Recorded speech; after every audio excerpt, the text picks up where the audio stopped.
away in order to introduce him this morning, and he said, just tell him I come from out the bush. So that's Graham's story. He is really an elder of the PACCOA tribe. As he said last night, he is the only one of our life members who's here at the conference this year, and we're really honoured and really proud to have him with us. And Graham's worked for 31 years in corrections, 10 years of which have been in the Cross Borders program that he's going to talk to us about this morning. So welcome, Graeme. Thank you very much for coming and honouring us with your presence. Graeme, I believe, is something of an honorary black fella. And that's a pretty special honour for a white Anglo-Saxon man. So it's pretty special that he's here with us today. So please give him a warm welcome.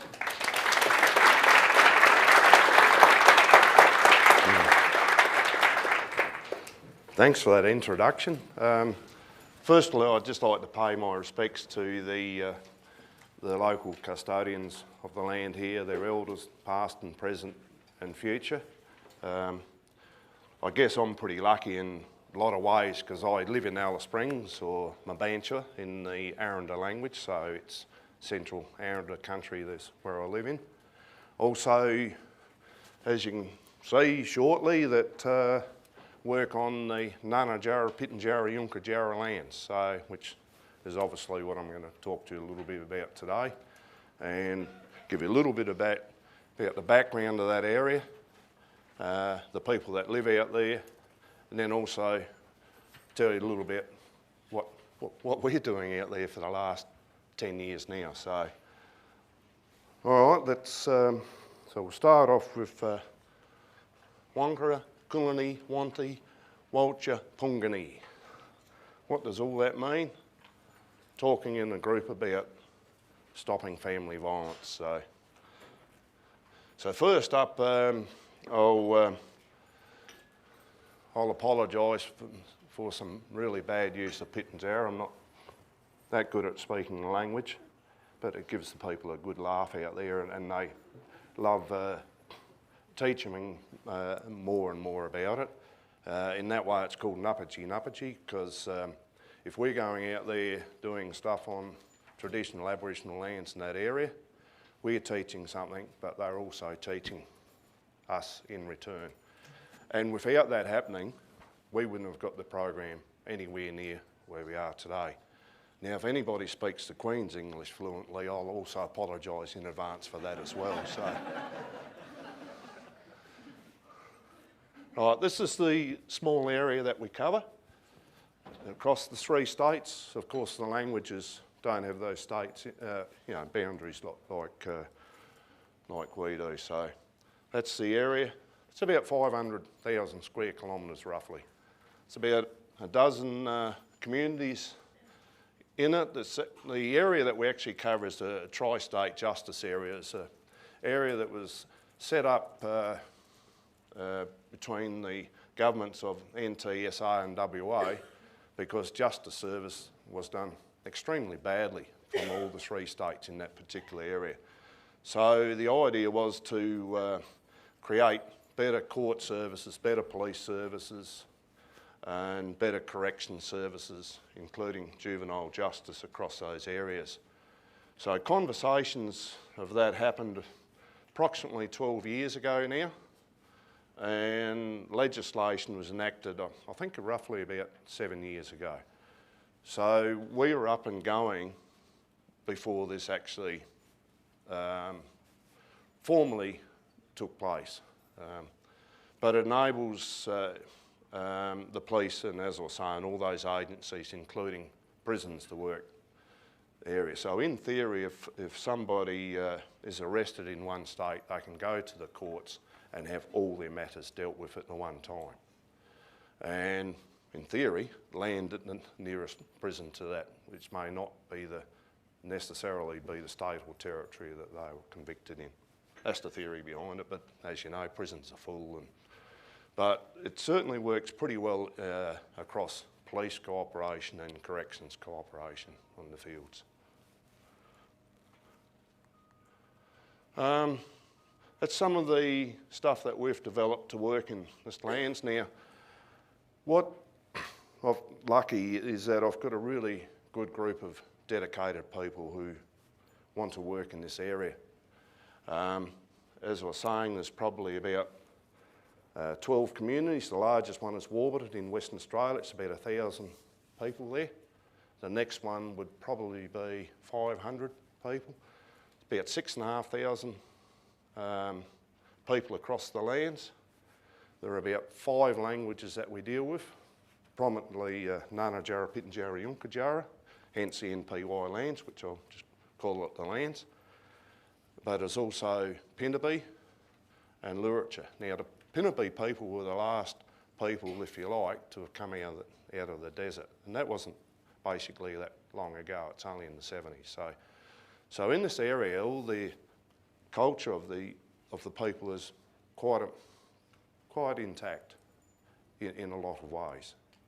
But of course, colonisation still had a huge effect on what's going on out there, because you'll notice some of the places, if I were to take it back, have double names, you know, Ernabella, Bookatja, so forth. And so some of them are missionary names, some are station names, Kalkaji, Freegon, these sorts of areas. And Everard Park was an old station, it's now Memley, so in South Australia.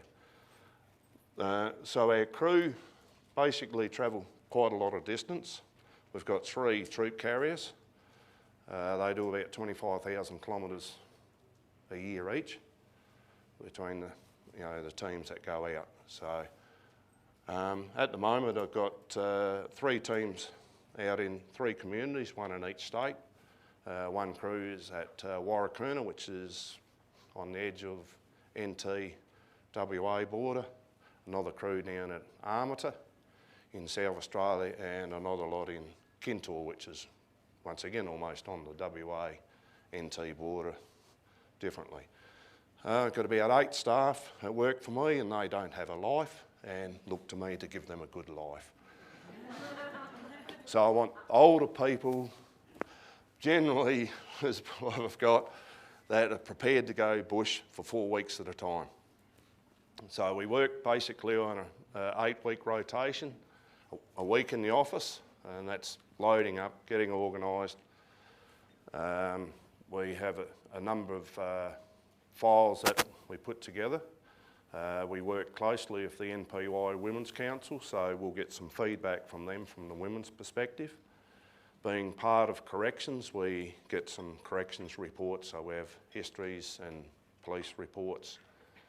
And then these guys will head bush for 4 weeks at a time. So the program is basically run every day for about 4 hours a day in the community. So this is either Mondays to Fridays for 3 weeks, or Monday to Thursday, and then the following 3 days. So there's 15 sessions to it, which we'll talk about later on.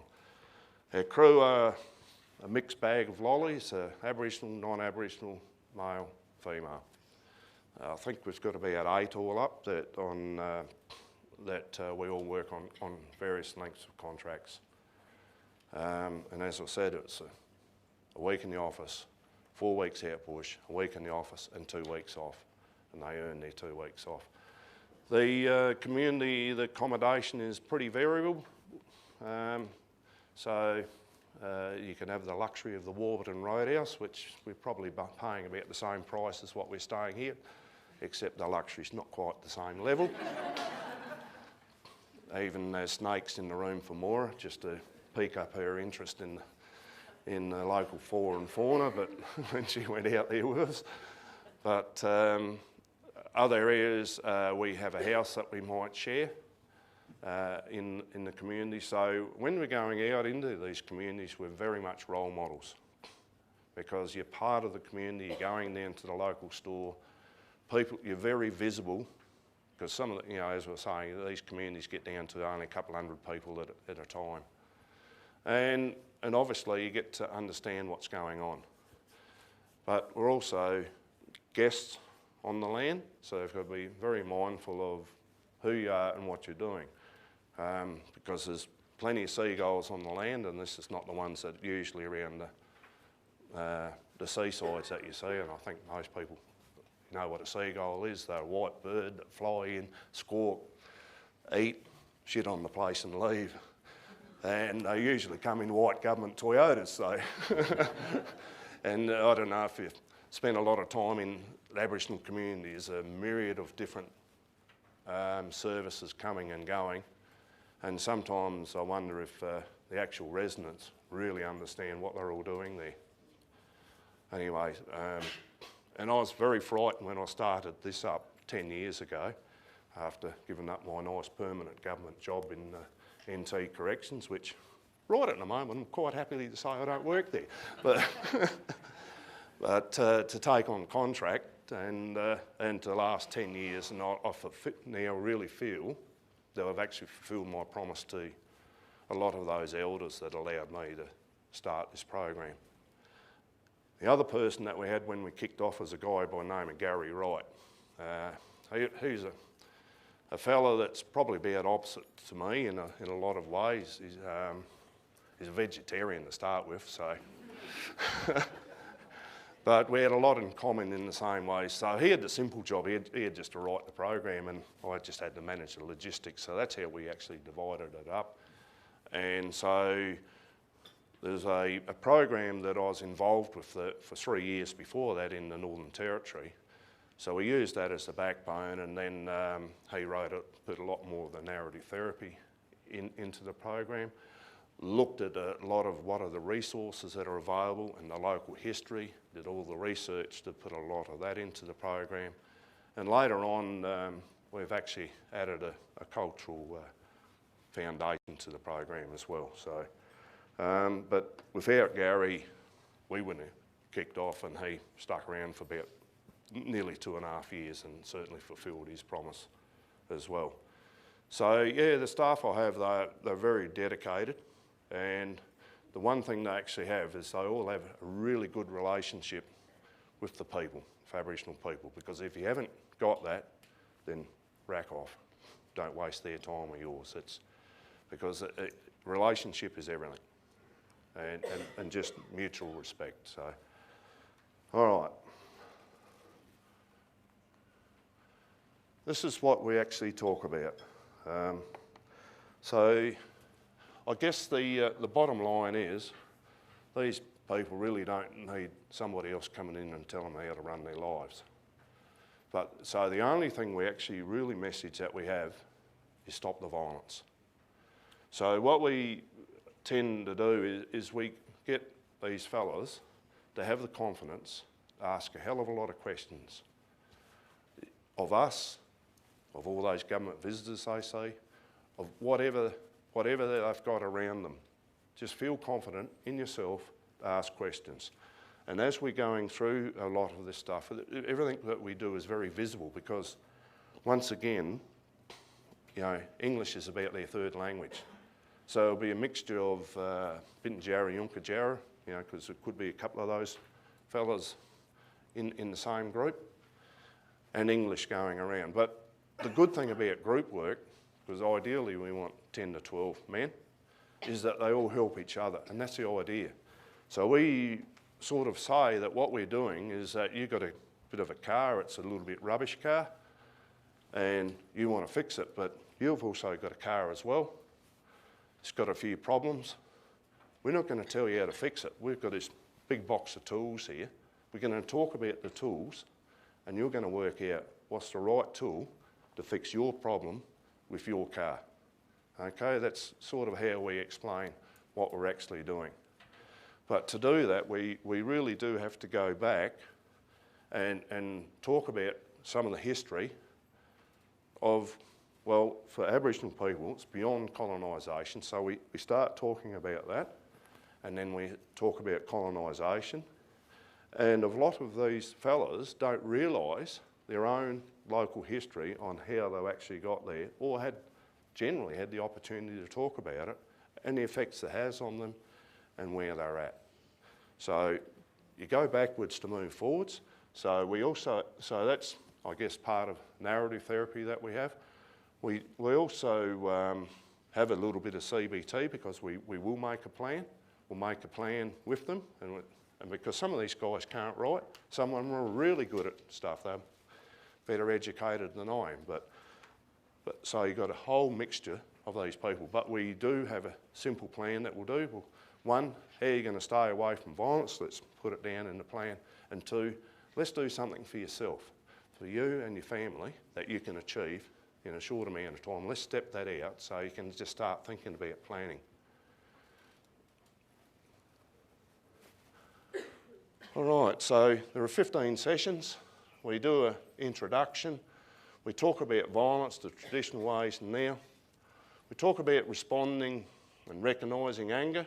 We talk about motivation, the dynamics of violence and change. We talk about how it affects the families and the communities. We talk about alcohol and drugs. On this session here, we're kind of lucky in South Australia now because DASA have got themselves organised up there. So we introduced them into our program and be able to give them some opportunity to talk beyond that. So we talk about reputation and change and racism. You ask these guys about racism, have you ever know what racism, ever felt racism? And they'll generally tell you no. And I can tell you, that's not quite true. So then you start unpacking it and then you start talking in scenarios. Oh yeah, that's happened. So, and then controlling behaviours. So you'll see a lot of these similarities to the speakers that we had yesterday and even Tony this morning. And then we talk about trust. Can trust be repaired? Ways of speaking and listening, fathers and fathering, so, which is very important on the way to end. So where we're at the moment, we're up to 82 programs in the communities across the 3 states. So this is only in the communities. So at this stage, when they complete the program in a couple of weeks' time, hopefully they're all complete. Unfortunately at the moment, there's a young fella died at Armada as a result of a motorbike accident, and consequently sorry business is happening.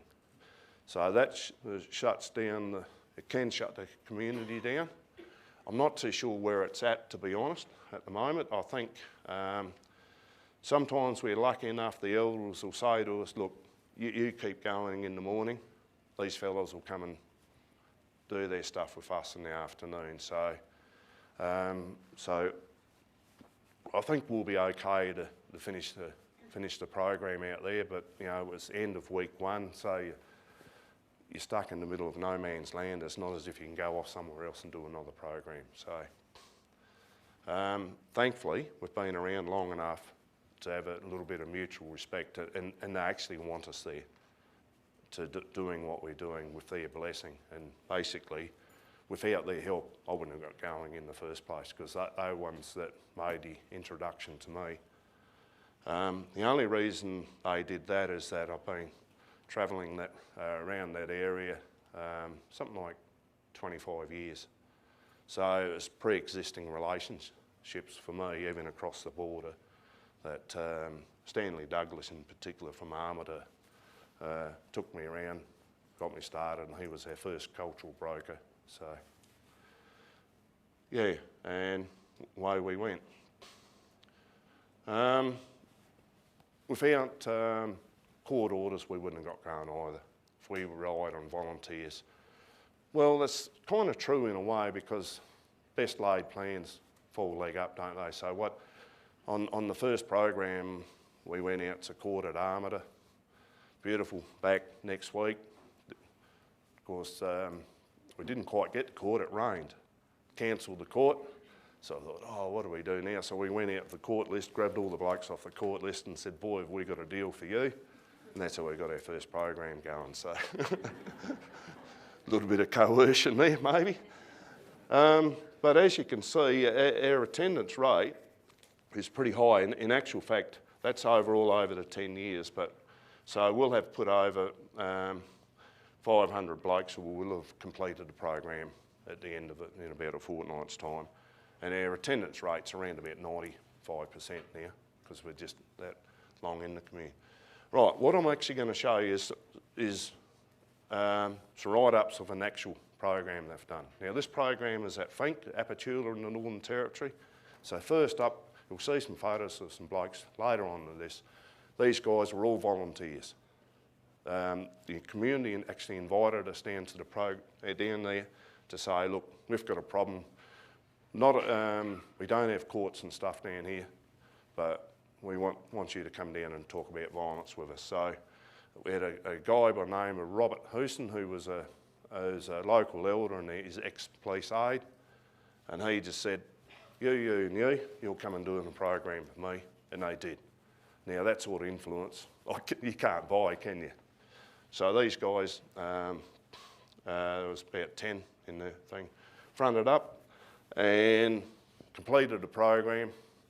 We were going to run another program in Mutijulu, which is basically at the base of Ayers Rock. That fell over, and we went back and we ran another one back in Apachula again.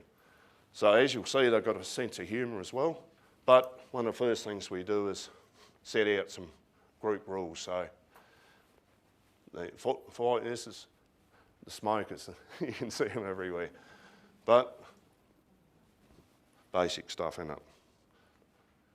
The calendar, this is working on the days, and then you'll see that once again in this program, something happened somewhere. Public holiday and a funeral, so it got extended. Okay.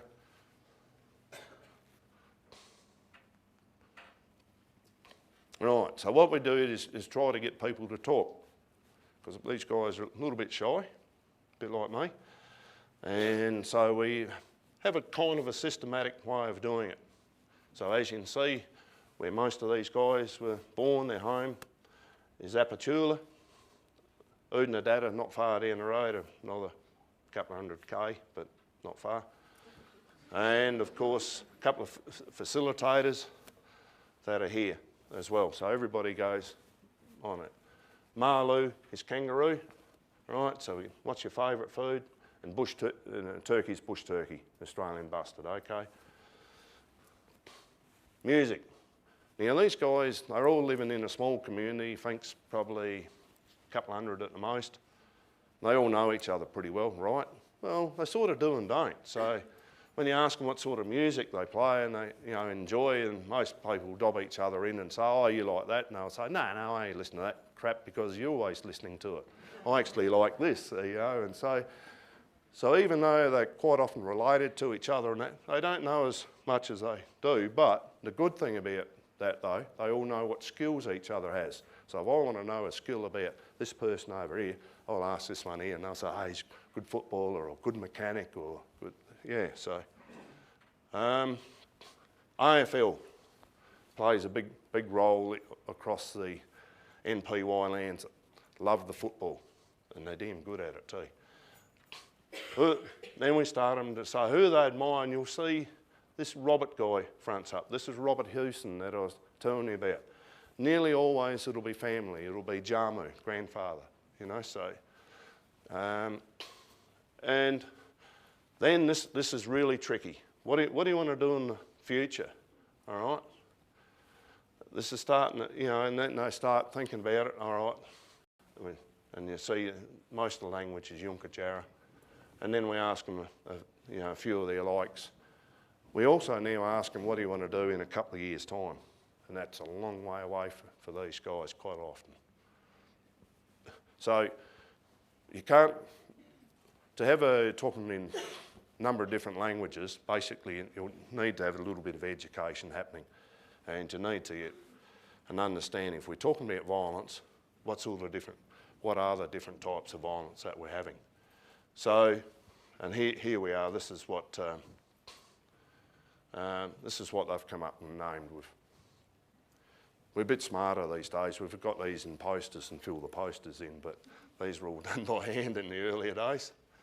And this is, quite typical of what and you can see they really don't miss too much. Not, they'll put it out there. And ideally, you've got to have that safe feeling in this room, and all the confidentiality, etc. going on. But ukari is ganja, drugs. Okay, the cultural foundation. So this is, it's also probably explains, you know, a bit earlier, you know, Tony raised, why doesn't she leave? For all the same reasons. This actually almost explains why women won't leave Aboriginal men, because they don't want to leave really, generally. They just want the violence to stop. That's the bottom line. And they won't leave because it is their home and their country, it is their family, their spirit belongs there, and the values and belief system actually belongs there. So we actually show a film called Kanini, which is connectedness. All this connects together. So if one of this goes out of balance, then other things will go out of balance. So if we put this up as a diagram up on the wall, then this is the bit that, you know, they'll teach us about for their community, because each community is slightly different. Say, all right, is this right? You know, get the conversation going, and they'll all agree on this is right. So this is where we've put up in the local words, you know, Walcha being family, Jukapa, Nuru, Karumpa. So we're talking about, so in a sense what we're doing is we're talking about an individual in a collective society, taking him out, throwing him in a group of people, and then eventually we'll put him back in that society. And so we start here by saying, here's your actions, your body, your feelings, and your thinking. So later on, when we start talking about the cycle of violence, and you see that up on the wall, it makes sense to them. Now, this is a pretty rough drawing, and we're actually better at it with, you know, what do you call it? When you got like a DVD, it's external drives hooked up to laptops and whatever now. But we actually talk about the timeline. So you got the Aboriginal timeline, the Arnagoo timeline, and the whitefella timeline. And we talk about the intersection and what it actually meant and the impact that it actually had on people, which, of course, was horrific. We've got a fellow by the name of Waddy Pickety. Waddy is man, I'm Waddy, ladies, Pungas. Pickety, angry man. So we look at a number of films, DVDs, might only be sections of them, and we'll pull them apart. We'll sort of say, this is a commercial film, what's the aim of this film? It's to make money, it's to do this, it's to do that. This is a documentary. What is it about? It's to teach somebody, it's an awareness, that sort of thing. So look at the motivation behind the films and ask questions. Well, what is that film? What, you know, what's it actually doing? So here's Waddy Pickety is a fictional fella. So we want to look at this fella and say, all right, what is he actually doing? Let's look at him and why is he angry?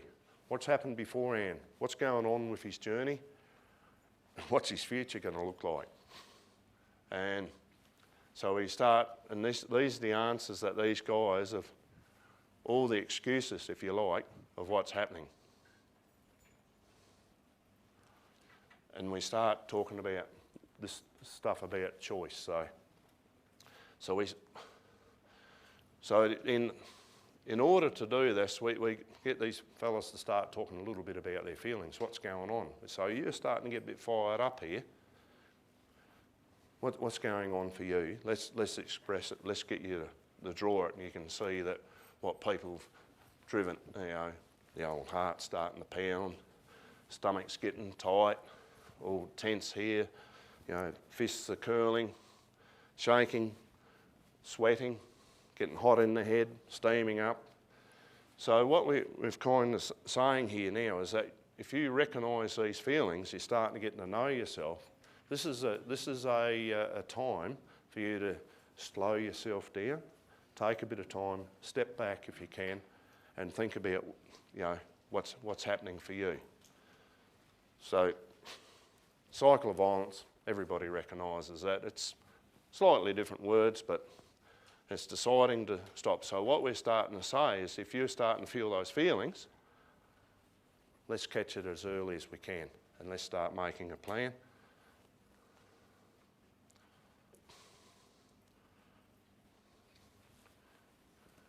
change your thinking, change what you're doing, change what's happening in your body, start slowing it down.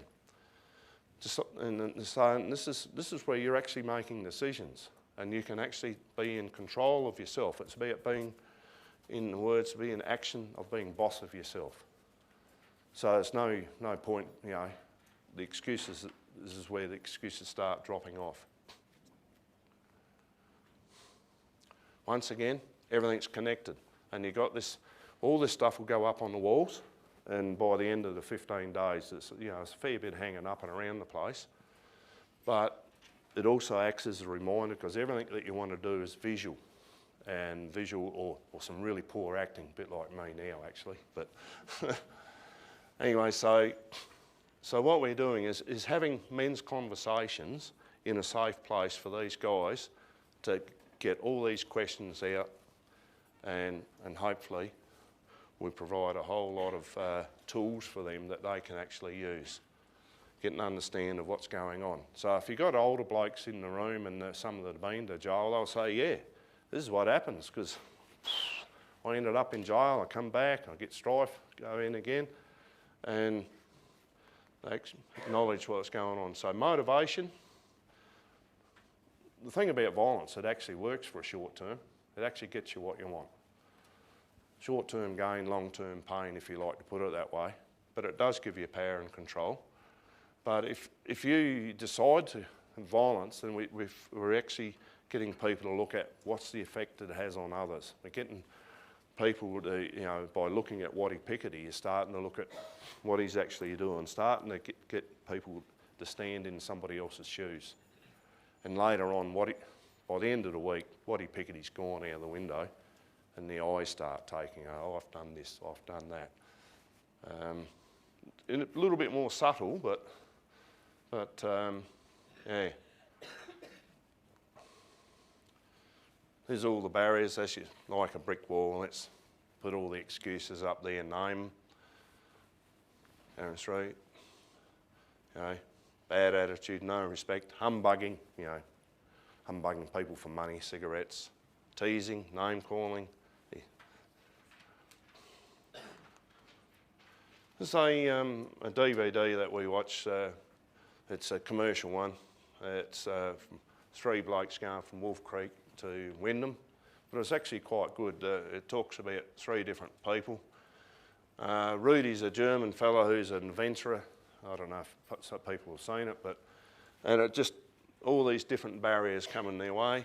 Jack is an Aboriginal fellow who's basically from this area, but he's starting to get into an area that's not his country, so which is tricky because, you know, he doesn't know the spirits, he doesn't know the stories and the dreamings to take him that next step across somebody else's country. But his motivation for doing it is against the grog, the walk against grog. So, and Dave is a Yank that's got all the technology in the world that he's going to win the race from these guys. But yes, it's, you know, partially fictional, but it's certainly but it's something to get people to look what's happening to these guys. You know, all have problems where I think they're insurmountable. Then they work through them and still move forward by just changing little plans that they might have made. So what we're saying is, you make a plan, it mightn't necessarily work, let's revisit it a bit, but you can still achieve it at the end. I'm sure everybody's seen this as the ripple effect. You toss a rock into the billabong and whatever. So we're talking about the effects of violence, and this is where we're starting to really get home here, is here's the person, let's break it down in your community of what's happening. Who gets involved? Uncle, brothers, sisters, fathers, mothers, and then your close mates, your cousins, your nephews, your nieces, grandmother, grandfather, friends. Then it starts here, Department of Correctional Services, police, nurse, clinic, court, welfare, elders, culture, hospital, council, school, store, teachers. So the ripple effect gets out to witnesses, parole, flying doctor, you know, the women's shelter, the homelands, doctors, judges, lawyers, legal aid, prison. So then they realised that the one small issue or one event has this big effect on their community. So we're starting now to say, when we're questioning things, so what do you actually want your community to look like? And where do you fit in? What are you going to do about it? So some of the stuff that, it's amazing also how much these guys are interested in how the brain works and how they take this on board. And we do all the good stuff with, you know, the grog goggles and stuff like that, have a bit of fun as well. This is the Menzies School of Health Planning. You'll see it on the website. So what we actually do is we get guys to in pictorial form, to say, this is what our worries are. This is our support people, our 5 people. This is, you know, if we're healthy, this is what we want to be and where we're going to be, okay? And we'll laminate that and I'll keep that as at the end of the program. And we also, on part of that, we also set there the couple of goals in here as well. Get into the controlling behaviours. This is what it's all about, you know, and it's no denying that. And jealousy, this is huge in the communities. In jealousy, they're only victims, because, you know, any part of jealousy, and this is eventually where people get to, is that there's a victim 1 and a victim 2 or more. And this is how this community at that time described their jealousy, but it's different from community. And then we start talking about trust and fear and you know, can we ever rebuild that trust? And sometimes the answer is no, and these blokes will arrive at that themselves. But can they have a respectful relationship? Well, maybe through others they can.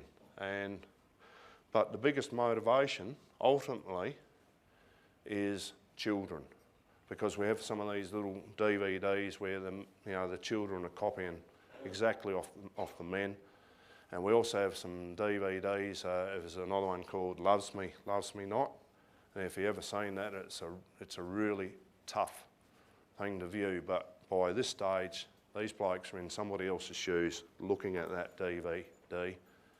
And it's, you know, and you can see that the tears are in the eyes of these guys and thinking, whoa, I don't want to be part of that.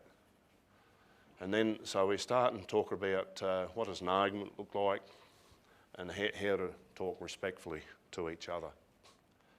And then ultimately, fathers and fathering, we're talking about growing up. As an Aboriginal person, if you grow up, this is what happens in all these different timelines. As a white fella, they happen differently. However, you know, these blokes then want to be something better as a father. They want to be a role model, and it's not, you know, as I think Tony said earlier, being a friend to their kids. They actually want, these guys want to part their culture onto the thing. They have a lot to give, and that's what they've realised here, the culture, spirituality, traditions, all of that.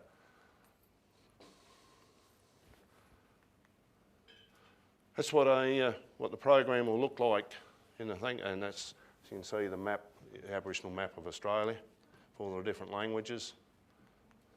So some of the awards that we've sort of done, yeah. Whole group of people at Warburton this was, and this is a different group of facilitators and those weird looking shirts that we got on. That's where to find us. This is some of the nice bits in the backyard. How good is this? Mind you, the road's a bit rough there. But we get to see some fantastic country, and what's really nice is when these people at the end of the program, they'll take you somewhere special and show you something, And that's halfway around in the middle of our backyard as well too. So, thank you.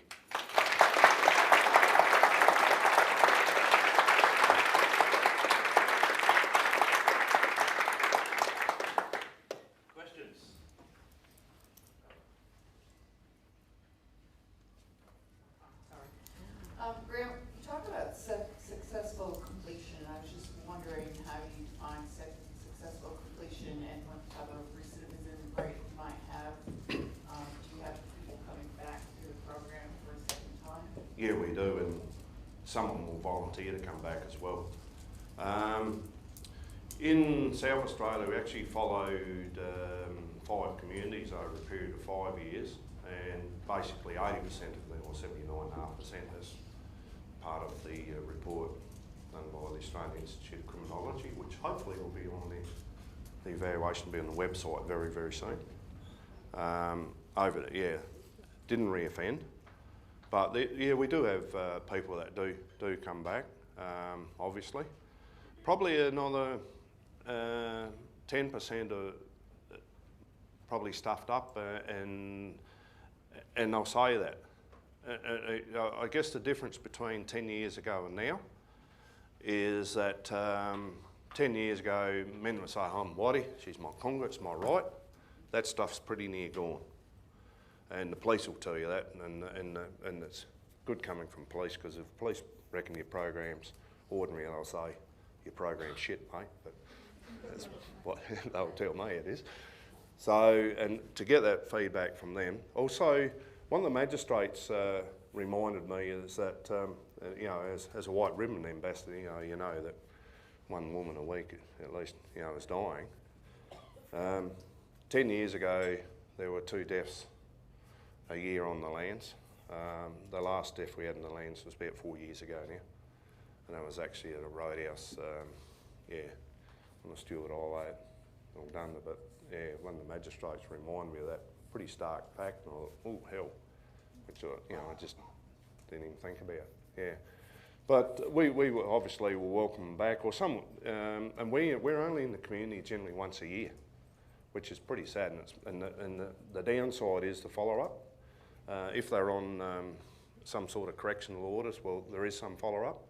So that's a good thing about having mandated orders, is carrot and stick approach.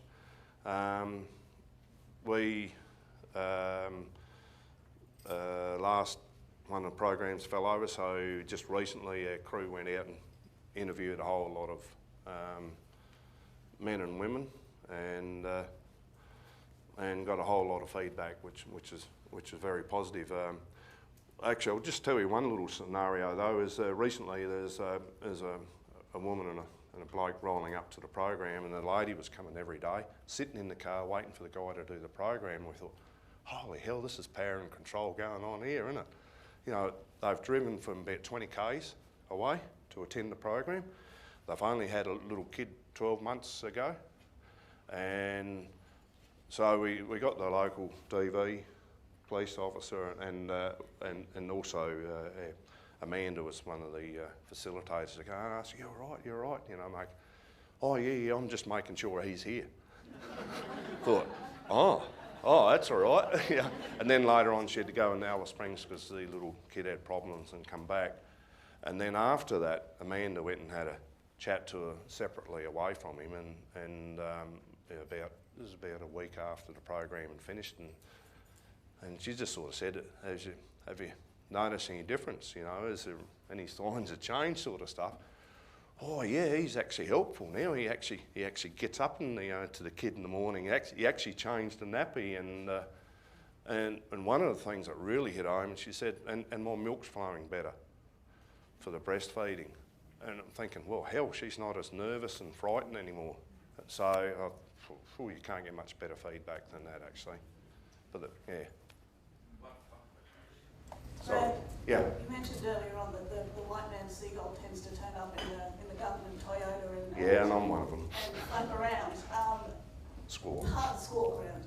Sorry. Part of the Indigenous community is self-teaching, as you were saying, that you were teaching them, they were teaching you. Yep. Is there any plans in the future for these guys that have been through the program to actually start delivering it themselves so that they can teach their own community down the track?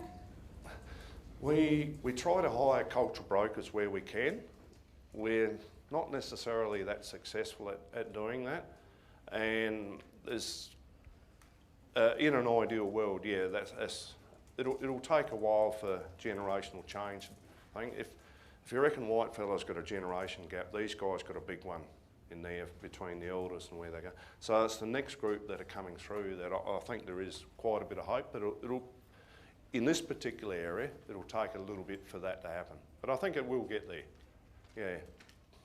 I mean, a lot of other services are improving too, the houses and everything else, because, you know, to buy a litre of fuel at Kintor is $2 a litre, you know, so Warburton's probably worse.